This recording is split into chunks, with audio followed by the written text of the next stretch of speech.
Welcome back to Honorable Evolution. My name is Marcel Tassara, and I'm on a quest to hunt down the world's healthiest people. And a lot of times we think about health in terms of physical health, um, and that's one aspect. And I'm interested in that, and I'm also interested in community health and spiritual health and emotional health, all the domains of health that I can pick the brains of the world's wisest, most experienced. And so I'm really grateful today to be joined by David Lindgren. He's a therapist and a coach from Chicago. He's been integral in men's work, particularly the Mankind Project and Path to Spirit Warrior, which he's the founder of for several decades now. And so he's got a lot of experience in helping us men be healthy men, and be men amongst men. So thanks for gracing me with your presence today, David. Thank you. So glad to be here, Marcel. Yeah. Really not to be. Thank you. One of the questions I have, David, is around what is men's work, with that term, and what are we talking about when we're talking about men sitting with other men and um, opening up? I think it's distinguishable by two main things. It's one, um, finding your path, where you've been from, find your own path, and then understand that because of the connotation you said men's work Mm, is with other men. yeah. So men that get singular and get off by themselves lose their way. And anybody today that gets all screwed up has not got the support of a collective system that helps them define what they're doing, where they're going. So Mm-hmm. I think that's today where I think men all benefit. I talked to some guys that have gotten kind of super contained with the COVID Mm-hmm. thing, and they get just some connection with a men's group or some men's collection. They brighten up real quick. Yeah. So I think the origin of that started back in the 1980s, where it stemmed out of there was a movement for women called feminism, Mm-hmm.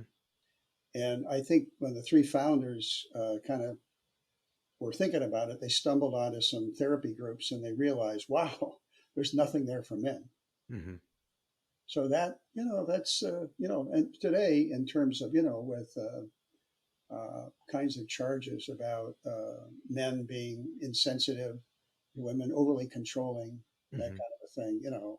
It's I think you need to have a congregation, a collection of men to turn to. Yeah. So being seen, allowing ourselves to be seen Right.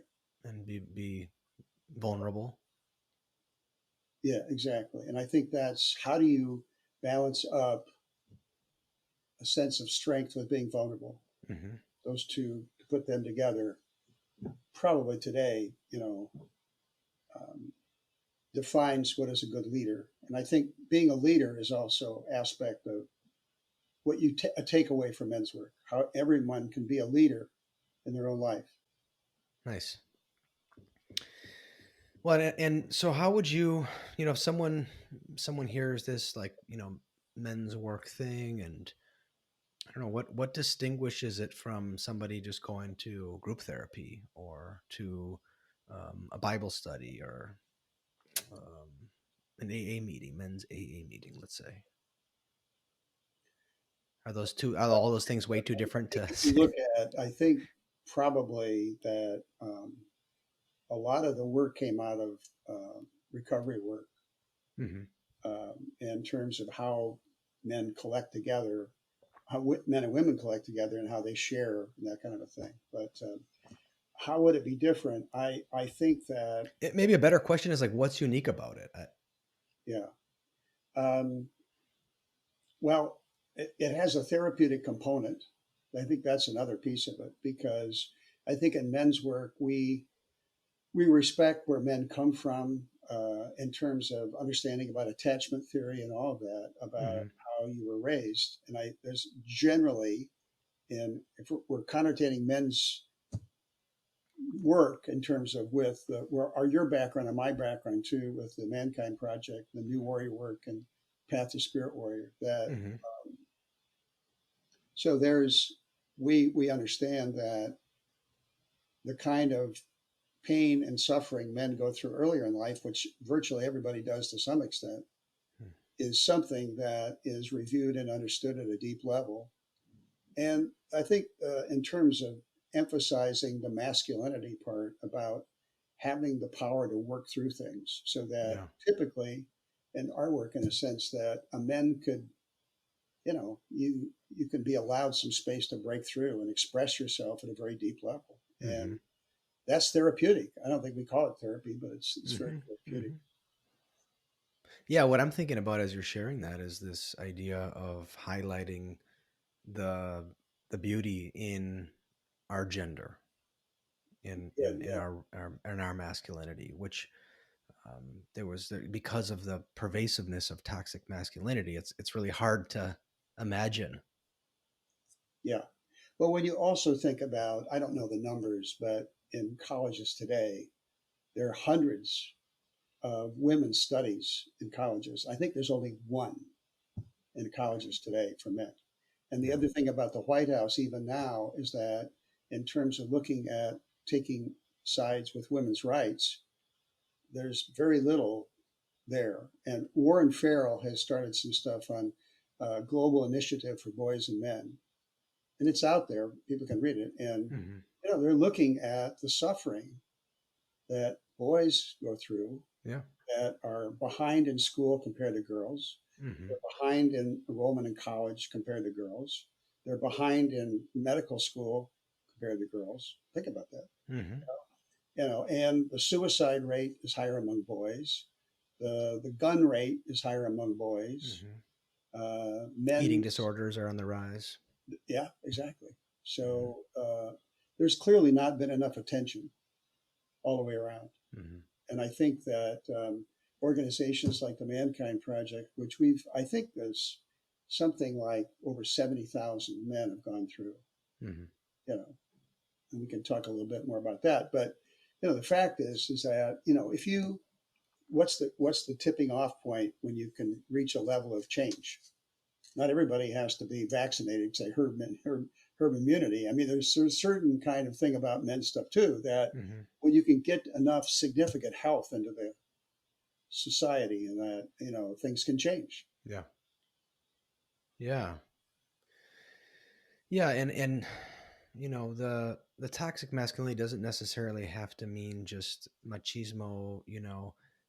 It's my way or the highway. I think that Yeah. we've swung in other directions too, where it's so much of I see a lot of hiding out, kind of, and you were talking about opening up with others and being seen. It is a process of acknowledging those sore spots rather than just kind of swallowing them and getting harder and harder and hiding out more. And I think the word toxic gets associated with masculinity. Mm. That's people think of toxicity, Hmm. toxic male thing. There's a certain underlying hostility toward the masculine in our culture. For men, there's been a downward trend about in terms of appreciating masculinity. Oh For yeah. sure. Well, I mean, the last couple of millennia hasn't helped that much. No, no, last 4 years too, or something. Yeah, yeah, yeah, yeah. Here, I'm wondering if there's more about this topic of what someone can expect and why it might be important for someone to check out some men's work and Okay, great. Yeah, yeah. yeah. Well, I think that all you got to hear is a testimony from some men that have done it. You Hmm. know, um, and I think just take the risk of doing it. You know about recovery work, and Hmm.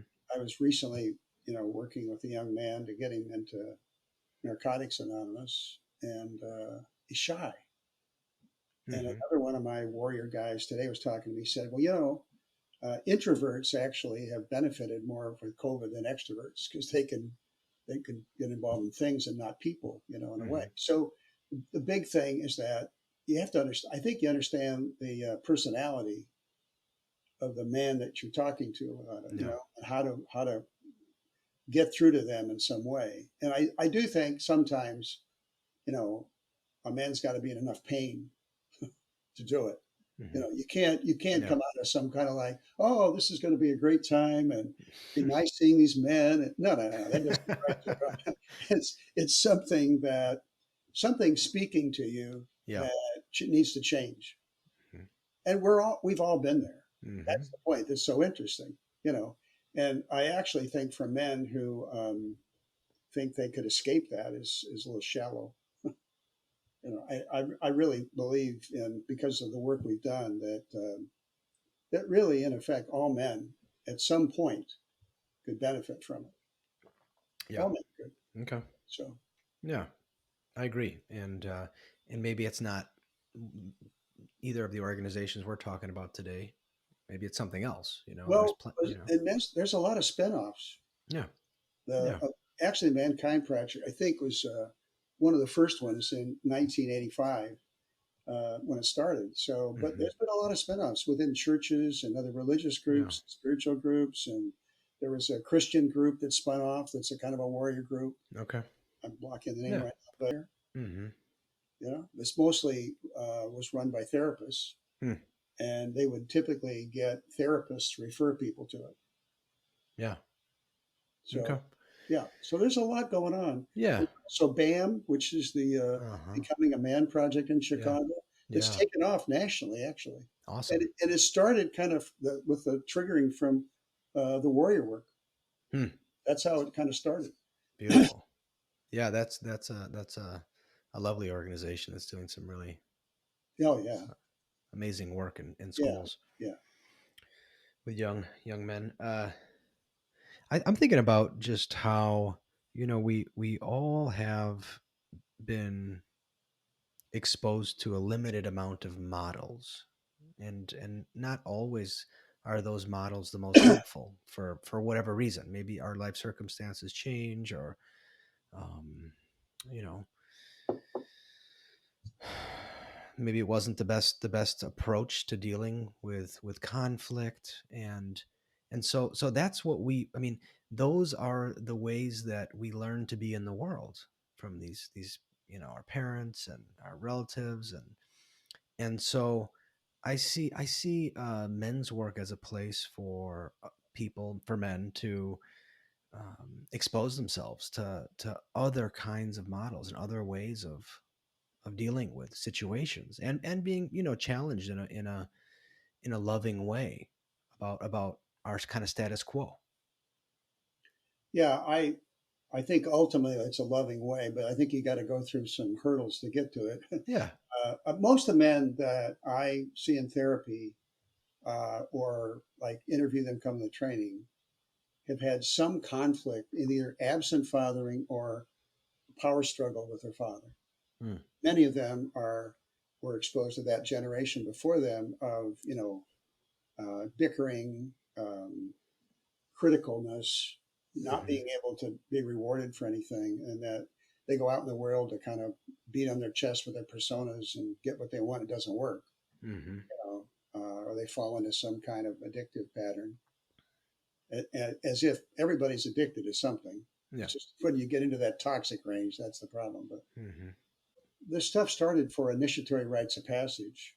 So that part was that an initiation rite of passage, you take the emerging pubescent adolescent boy, Hmm. and you came in the middle of the night and you took him out of the hut, and you took him away from his mother. Yeah. Because in the tribes like that, the mother were raising the boys all the time, and the fathers were out, hunting and collecting whatever they need to do. Hmm. So the men would take the boy out into the wilderness. Not the father. That's correct. Okay. That's correct. That's a good point. Yeah, it was other men in the community that did that, and they might injure him, might knock a tooth out. They remember him so he can remember it in his body, Hmm. cut or something, whatever it would be. So But the idea there was to be, this is a broad statement about, but to be born of men. Mm-hmm. You're born of a woman. Now you need to be born of men. But the part is, I think about the training in a sense, is to separate you from the cop out of being a boy and what it What's takes to when you say a boy being a boy? How do you can you describe a man boy? be a man boy. Okay. Well, I'll describe you a boy that hasn't gone into manhood in a sense, Okay. Yeah. not just by puberty or whatever else physically, but Yeah. emotionally. Yeah. That they're not aware of what drives them, what's the core cause of their behavior in some way. They just act out. Okay. Now, for some young men, you could get it late adolescence. My son went through the warrior training when he was 17, Hmm. and it's had an enormous effect on him. Yeah. Others take, I'm working with a guy now who's 30, and he's just getting it. And I always felt like to get to full manhood, you got to be right into your 30s almost. It's not early 20s or something. Mm-hmm. Your 20s is an apprenticeship to get Yeah. on for the rest of your life. So that's an initiatory rite of passage. Yeah.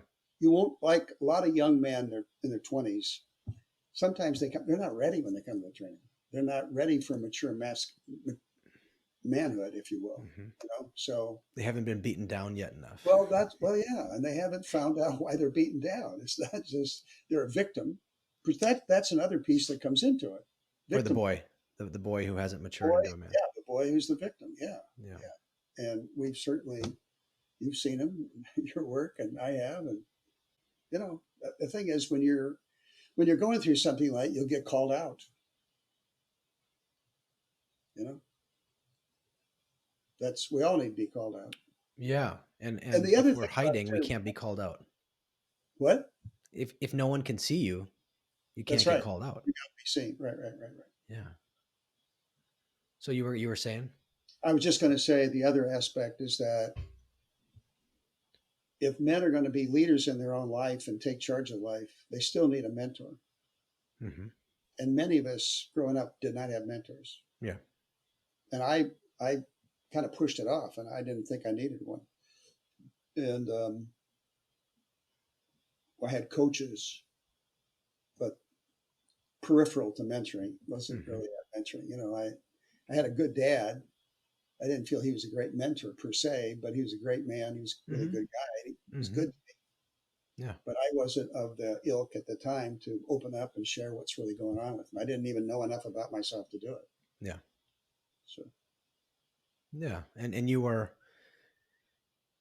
just, I mean, you were following along in what you were taught is culturally appropriate for you. exactly, yeah, So there's no judgment there. It's just, right, what was status quo. exactly, And I think that that's another component to this too, is like, for me, it's kind of like, well, it's the best that I knew at the time. And that was fine. And, now it's time for something new. exactly. And then at different stages of life, we have to shift. I think we probably have to shift. That would probably say every 7 years. Hmm. You have a new sense of self. I think that as I was going through my 20s and I was looking around at the folks who, the men who are in my life through, recovery community, I was kind of taking note of how much they often made comments about happy wife, happy life. Now you're into it. I knew you were going there. It's good. Yeah, yeah. And something just never sat well with me about that. You and I have had some great discussions about that. Yeah. So what do you, when you hear that, that statement is one of us males continuously kind of trying to appease, and the dynamic that introduces, and Now you're weak. You're weak. You want to appease your woman? That's weak. This is interesting yeah, because I've seen this happen. I got a case where he's trying to do that every time she gets all upset about something. He's trying to say, okay, and try to do some kind of flat, reflective listening to her and just whatever else and make it better and all that. She's still upset. yeah, So I've counseled him to say, look, she wants a man. She wants you to be your own man, to speak yeah, your own piece. to take a stand, to, and if she can feel you're strong enough, Yeah. she can trust you. If she thinks you're going to be a weakling, Well, that's and I just think about behaviorally how, well, if I reinforcement. if I'm constantly um, tethered to whether my partner is okay, you know, then I'm like reinforcing that in our relationship, and it's a dynamic that just kind of Yeah, cycles and cycles. yeah. I think the other part is that we get very reactive in a love relationship when it's not okay with them, and then we react to it. And appeasing could be reacting too. Yeah, It's trying to solve it, and I do think sometimes trying to solve it doesn't work. You just need to be present, and you need to listen, yeah, and you need to be supportive and not be reactive in some way. yeah. Just This because not solving is really hard for me. I think for women who have to speak for themselves on this, but I just sense a lot of women that there's a lot of times they get real upset. They have more nerve endings than we've got. They've got more of an emotional response than we do. I mean, I think men have got to get used to that. That Hmm. you know, Hmm. that they're going to bring up a conflict much quicker than a man will. Hmm. And men get into on the withdraw, attack, defend continuum. Men get defensive a lot. Yeah. I know I do. Oh yeah, for sure. I can How get how very, dare you? How dare you get upset with me? yeah, I didn't mean that at all. What are you saying? and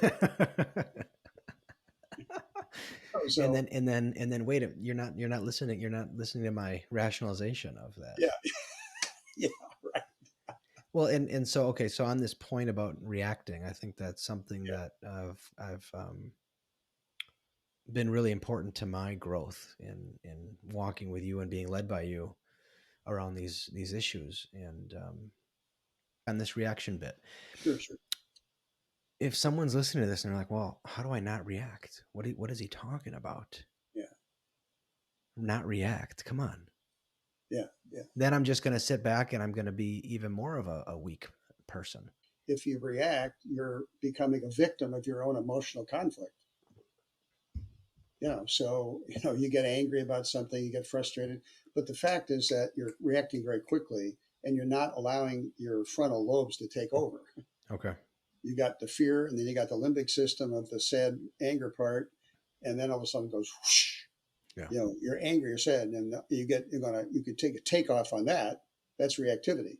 Hmm. But if you take like 4 good breaths or whatever, you wait through it, and it gets up here, you kind of think, oh, this isn't as bad as I thought it was, or I'm not going to die, and Yeah. she's not going to leave me, or whatever. And Yeah. then, Yeah. here's the trick. I want our work sequence into this. What we found absolutely profound is this reflective listening. That if you can, and some women object to, I hear you saying, dear, that you're angry with me. Well, goddamn right, I'm angry with you. What are you talking about? You just do this reflective listening, trying to parrot back what I'm saying. No, it's not that. It's that you have some intention on being empathic Yeah. and hearing them out and not having to make a decision. You just don't make a decision.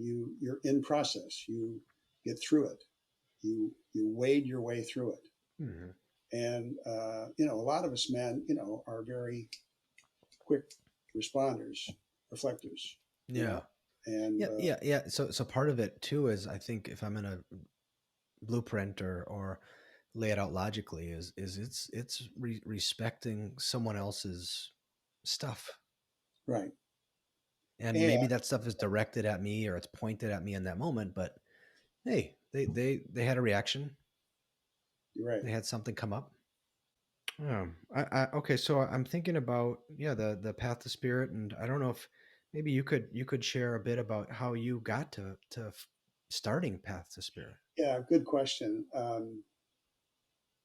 Out of the new warrior training adventure, that right 6 weeks after I finished it, that there was another training they provided that they said is going to be a second training. It was called Spiritual Warrior, And this is in what year? 1987. Okay. So I found a home right away. It was about men had gone through the training, and there was a sizable number of men that came to it. Yeah. And they asked us when they came in. It wasn't any kind of conflictual, confrontational thing Hmm. at all. It was you were welcome. That was a big deciding difference. You're welcome here. Okay. You'd gone through the training, like we're brothers, and not you're not some uninitiated dodo coming in Yeah. here. So and they gave us a journal, and they said, what do you want to aspire to in your life? And I wrote about 5 pages.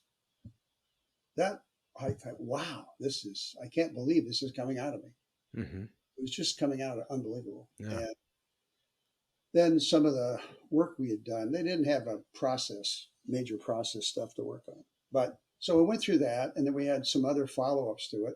And the guy that was running it was I think a vice principal of a school in Milwaukee, Doug Irwin, and great guy. And it went on until 91 or so, 92, and then stopped. Okay. Now, the intentionality of the founders was to have 2 weekends. Yeah. So when we started our big uh, center in Chicago, it emanated up until 95, and we got a new center, and we had to split off and all that. It was clear to me that, here's where it was too. Mission. How do you arrive at your mission in life? How do you what? How do you arrive at your mission statement about Hmm. yourself? Hmm. Who are you? Yeah. What are you here for? What is your mission? Yeah. You could even say, what are you called to in your mission? Hmm. So I won't go into the process of the warrior training that Yeah. defined it, but it was incomplete, I felt. Okay. And what I felt is that it wasn't alluding to spirit, that the calling from spirit about why I'm here. Mm. I'm here. Uh, there's a certain essence of me that's here that transcends my humanness. And I got to find out what that is. Mm. So that was really the starting point for getting to Path to Spirit. So, Beautiful. yeah, if you're going to do this, and then out of that, a lot of the processes started emanating and the deeper processes that we do and all that kind of stuff. But Hmm. then it was very clear, and this is to make this talking about mission, turned out that to really know what your calling is about a mission is that unless we take you back in your life and see how you've gone through the struggles and conflicts in that and what got you through them. What is it that you brought to the table here that either could save your life or Hmm. whatever? We have one guy, one of our leader guys, that was beaten by his mother. Mm. And so, what his mission statement he came up with was with a brave presence. He approaches everything with a brave presence. That's a new strategy for him. Hmm. So, you want to beat on me? You want to give me some shit or something? It's like not going to work for him. Hmm. He's going to take a stand for himself. Yeah. So that was a gift that he got. So what we learned was that the mission is defined by the personal gift you have in your life. Yeah. So you've really got a sense of what that gift is. Where you hit a cross in the road, you know where to go because that your mission is going to take you on the road less traveled. Yeah. Yeah. Beautiful. That got it going. Yeah. Yeah. And I just, one of the things I want to mention in case I forget is that, we're talking about this weekend and this rite of passage.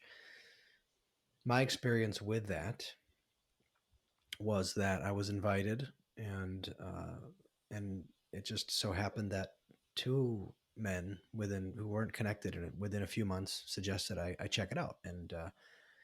And so I signed up and I didn't Google anything and I just showed up and I'm really glad that I did. Yeah. And just kind of open mind, open heart, and just trust in my brother John who invited me, and so that I think made it um, really really special for me. Yeah. That helped. That added to it to not go into the Dr. Google detective. And I'm not suggesting people don't do that, but just that was my experience, and I'm really glad that I had that experience. I want to say that as other men might have some better statistics on this, but of the 70,000 plus whatever, of course, we don't have live trainings now because of COVID. So, Yeah. but out of that, I don't have any statistics on this, but it certainly beats the statistics on the frequency of suicide in our society. I think it breaks the statistics on a lot of stuff around divorce too, and a lot. Okay, Yeah. so um, yeah, and if you look on the internet to stuff about it, you'll see out of the 70,000, there's a couple men that didn't get what they wanted, and they're going to bitch and moan on the Hmm. internet. It puts the organization on point. Yeah. About what can happen, and there are some things that can go on that can set people off. Yeah. Too. So you have to be aware of that when you go into it. That this is a test. Yeah. This is not. We're not coming in here to just agree with you. You're being tested when you go to it. Yeah. And we have been just focusing on heterosexual relationships, but there's plenty of gay men who are heavily involved in the men's work we're talking about. I want to um, acknowledge the warrior work too when gay men have come through the training. Either gay men who maybe haven't necessarily come out Hmm. or they've stated that, they get acknowledged. Yeah. Uh, Heterosexual men don't have to get acknowledged in a sense, but gay men get acknowledged. Yeah. So the question is to make it a safe place. Hmm. So it's obviously started by heterosexual men. I'm just thinking about someone I know who killed themselves a few years ago. Someone I worked with, and I don't know much about this person's story, and but I know that he had some stuff going on, and I just wonder about how many men don't ever get seen and don't ever, there's not an avenue for them to be able to be really held in I think therapy is useful. I'm a therapist and I love it, but it has its confines. Yeah. And this is not a money endeavor. There's no transactions really here, in terms of someone's here to make, doing it for a business. Yeah, there's just so much strength in not hiding, Yeah. and so much strength in just allowing our warts to be seen, Right. the stuff that we're struggling with, and being accepted regardless of that. Right. So back to the path to spirits. It's seen as, you see it as a kind of a second wave for men to do after they've completed the first leg of the Mankind Project weekend. That would be the best way, but Yeah. there are some men that have done some other work that could come to us, or there's some men that are, say, more mature in life that maybe wouldn't go through a more challenging experience in the warrior training. They've come through. They've Hmm. done that too. But certainly, we want to be supportive of the Mankind Project and accept men that come from there. Yeah. Okay. And mostly based out of Chicago. Um, we got some Based, stuff going we're, on in Ann Arbor particularly soon. now with COVID, we're all across the United States in terms of Yeah. virtual connections. Yeah. Yeah. Yeah. We're ready to branch out into Michigan. We're pretty much branched out in Wisconsin already. Hmm. We've had an opportunity to get branched in Colorado, so it's going to happen. Yeah. It's going to happen. Well, But so I'll be including links, and folks can check out the website and yeah, keep abreast of updates as we hopefully return to normalcy right, soon. quote And unquote. yeah, yeah, yeah, yeah. And I mean, we've got folks who come from Arizona Yeah, to do a training, and then or wherever, and then go back to their home base. So we had a couple from Brazil. oh wow, They were Americans. They were living in Brazil, but they okay, came back. yeah, They're back in Brazil, and nice, yeah. so.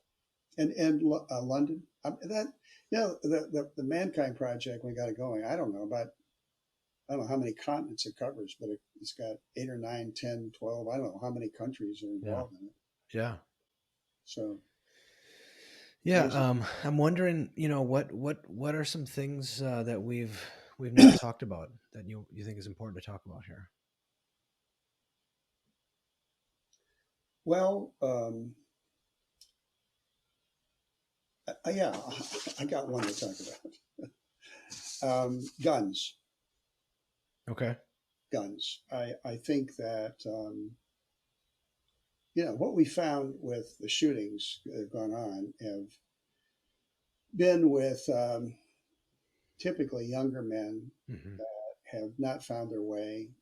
And I think if you look at almost all of them, they're fatherless in some way, or they've lost their track with their father. That one in Atlanta was that way. He had a father, but he was in a church and the whole deal. But the whole thing about guns, and the fact is that I don't. I grew up on a farm, and there was the opportunity to use guns, and I chose not to. And Hmm. I would see animals being harvested, and killed. Uh, and I had a pet pig, pet hog, pet cow, calf, whatever stuff when I was a kid. I hate to see those animals dying. Hmm. So that's so just of killing something has always been a problem for me Yeah. about the point of somebody killing somebody else. So the use of guns and the whole thing about guns in this country, everybody views this as a right to have a gun, and it's based on the Second Amendment. And the point was is that I'm going to read a little bit referencing here. One of my friends sent this to me, but the original thing about the Second Amendment was an accommodation to slave states so that slave owners could control their slaves. Hmm. The United States had no money for a standing army. They feared the British were going to come in and take over. The Second Amendment was never intended to mean that any dangerous person could own an assault rifle. Yeah. Yeah. The arms that they were talking about were muskets back then. Yeah. It So took like 9 minutes one to shot. reload. So here's the point about it that um, I don't think we've had any initiated men using guns. Hmm. I know some initiated men have guns. Yeah. I don't think it's going to work to take away the rights because everybody's intrinsically or Yeah. caught up in the Second Amendment, which is bullshit, really, when you get down to it. Yeah. But I've been a long proponent of if you want to use a gun, it's like you want to use a car. You need to go through, you need to pass a test. Yeah. Yeah. You need to get Makes licensed. sense. You need to register your gun. You need to have a Hmm. license. You want a gun? Get a license. So I'd like to see us eventually come to that. Yeah. I'm bringing it up because it bothers me about men and violence. Yeah.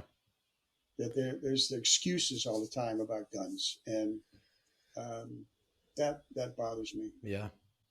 Yeah. Well, and the irony is that I think that a lot of folks who are 100% on with the Second Amendment are also the ones who support us funding the military with every single dollar available. And it's like, well, what are you going to do when this super powered military comes with your AK-47? Not much. The drone's just going to, You're not.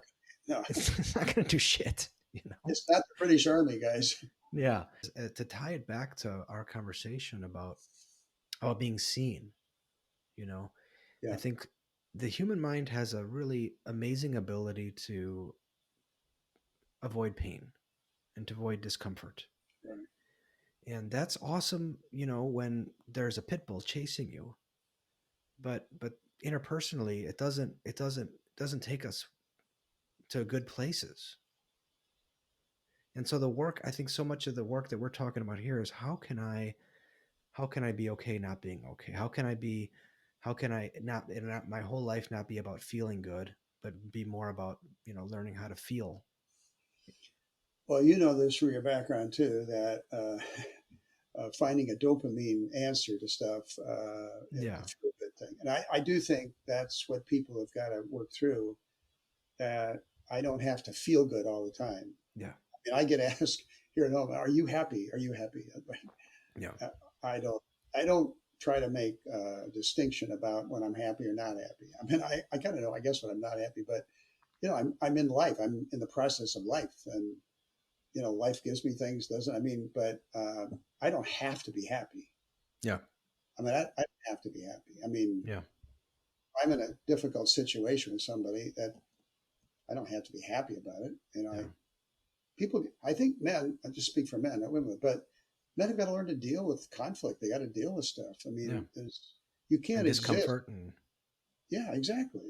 So you're upset. You're upset. You're uncomfortable. Whatever. yeah. That's Yeah, because that, when we don't do that, what I see is this, fathers and husbands who are remain in the house, remain in the marriage, but they're not there. They're hiding yeah. in so many ways. Bring it up. Talk about it. Be vulnerable. Be present. Yeah. I think men get it right. They have to solve everything. Yeah. There's a lot of things you got to be in process. If you're in a relationship, you got to be in process. You What got do to you be mean in by that? process. Well, you're invested in the process of the give and takeness of the whole thing. Hmm. And I think then you get into the pursuer distancer thing that Yeah. happens in a Yeah. relationship. Somebody is going to be doing more pursuing than the other. And when the other one does too much pursuing, the other one's going to distance. And then the distancer's got to come back into the process. And maybe the pursuer's got to back off a bit, whatever. So they get some balance, Hmm. but you can't run from it. Yeah. Well, That's you not going to, can. well, you can, but it ain't going to work. That's a pretty stereotypical conundrum that's um, available for us to witness all around right now. Yes, definitely. And that you it's like I think it's very hard to turn off one part and imagine that there's other parts of your life that are going to flow freely. It's a kind of like a blood circulation thing. I play some golf, and I say the way you play golf is how you live your life. And Yeah. if you hit a golf shot, there are very rare golf shots that are perfect to go in the hole. Hmm. So you got to learn to deal with imperfection. You got to deal with Yeah. imperfection. What doesn't work, and Yeah. that's the same thing in life. Yeah. I really appreciate the perfectionism word. I think that's a major hurdle for me in terms of all kinds of areas of my life. Yeah, It's a real hindrance because it doesn't allow for error. yeah, It doesn't have to be like that.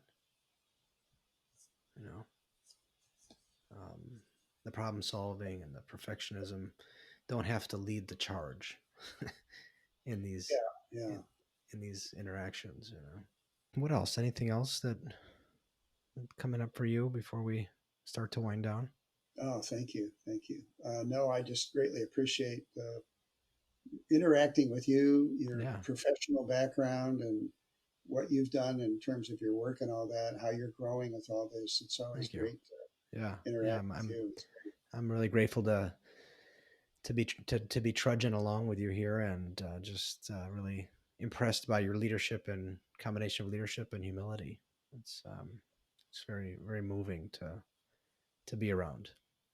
Oh, thank you, Yeah. thank you. Yeah. And you're an inspiration too, Marcel. Thank you. Yeah. So so you are available for coaching Right, and you're a therapist as well right. in Chicago. Um, and obviously founder of the Path of Spirit Warrior program, and I'll put a link to all of the ways people can get a hold of you in the show notes below. You can maybe there's a website where we're Yeah, on. So. yeah, I'll put your And website in. I'll have a personal one up real shortly too. It was taken down a while back, but I'll have it back up. Yeah, okay. And um, your contact is will be there. Yeah. And yeah, thanks for chopping it up with me here. Well, thanks for having me and the honor of being on your podcast. Thank you. Yeah, and anybody who's interested or has questions about anything that we've talked about in terms of men's work or Path to Spirit Mankind Project, you can reach out to me. You can reach out to David, and I think we'll both happily. That'd be sweet. Yeah. Yeah. Thank you. All right. So peace.